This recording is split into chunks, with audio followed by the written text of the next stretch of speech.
Hello foodies. അപ്പോൾ ഇന്നത്തെ video എന്ന് വെച്ചിട്ടുണ്ടെങ്കിൽ നമ്മളെല്ലാവരും കൂടി നൈറ്റൊന്ന് ഫുഡ് കഴിക്കാൻ പോവാണ്. അപ്പോൾ ഞാനങ്ങനെ ഓഫീസിൽ നിന്നാണ് അവരെന്നെ എടുത്തത്. നമ്മൾ പോകുന്നത് കൈപ്പറമ്പ് റോഡിലുള്ള വൈറ്റ് ഹൗസിനാണ്, തൃശ്ശൂർ. എൻ്റെ മോനെ അടിപൊളി കടയായിരുന്നു, നല്ല രസമുണ്ട് കേട്ടോ. ആംബിയൻസ് ആയാലും സർവീസ് ആയാലും ഫുഡായാലും എല്ലാം നല്ല കിടിലനായിരുന്നു. നിങ്ങൾ മസ്റ്റ് ട്രൈ ചെയ്യുന്ന പ്ലേസ് ആണ്, കാരണം അത്രയ്ക്ക് അടിപൊളിയായിരുന്നു. അപ്പോൾ ഞങ്ങൾ ചെല്ലുമ്പോഴേക്കും തന്നെ ചേട്ടൻ അവിടെ സീറ്റൊക്കെ വെച്ച് സെറ്റാക്കിയിട്ടുണ്ടായിരുന്നു. സോ പിന്നെ നമ്മുടെ ഇന്നത്തെ പോലെ തന്നെ നമ്മൾ മെനു കാർഡൊക്കെ നോക്കി. അപ്പോഴേക്കും ഞാൻ കുറച്ച് അവിടുത്തെ ചെടികളുടെ ഫോട്ടോയും വീഡിയോസും ഒക്കെ എടുത്തു കേട്ടോ. നല്ല രസമുണ്ടായിരുന്നു. അപ്പോൾ മെനു കാർഡൊക്കെ വെച്ച് ഞങ്ങൾ സെറ്റാക്കി ഏകദേശം.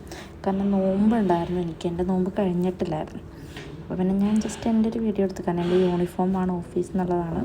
അപ്പോൾ അങ്ങനെ നമ്മൾ ഫുഡ് ഓർഡർ ചെയ്ത് തന്നു. അപ്പോൾ ഇന്നത്തെ പോലെ സ്പെഷ്യൽ നമ്മുടെ PDF ഉണ്ട്, പിന്നെ നമ്മൾ കോളിഫ്ലവർ കറിയും, പിന്നെ നമ്മൾ പൊറോട്ടയായിരുന്നു ഓർഡർ ചെയ്തിട്ടുണ്ടായിരുന്നു കേട്ടോ. ഞാൻ പറയായിരുന്നു PDF എന്തായാലും നോമ്പ് കഴിഞ്ഞ് കഴിഞ്ഞാൽ മസ്റ്റ് ട്രൈ ചെയ്യണം, കാരണം അത്രയ്ക്ക് അടിപൊളി സാധനമായിരുന്നു. കാരണം ഭയങ്കര ക്രിസ്പിയൊക്കെ ആയിരുന്നു എന്ന് പറയുന്നത്. കോളിഫ്ലവർ നൈസായിരുന്നു കേട്ടോ, ജസ്റ്റ് നമുക്ക് മടുക്കൊന്നുമില്ലായിരുന്നു. പക്ഷേ വെജ് കഴിച്ചു എന്നുള്ളൊരു ഫീലൊന്നുമില്ല, അടിപൊളി ടേസ്റ്റ് ഉണ്ടായിരുന്നു. അപ്പോൾ എല്ലാവരും കൂടി ഒരു പിടി പിടിച്ചു. പിന്നെ അത് കഴിഞ്ഞപ്പോൾ നമ്മൾ ഒരു പൈനാപ്പിൾ ജ്യൂസും പിന്നെ അതുപോലെ 2 മുന്തിരി ജ്യൂസായിരുന്നു. അപ്പോൾ ഇത്രയുള്ള നമ്മുടെ വീഡിയോ. അപ്പോൾ ബൈ, സീ യു.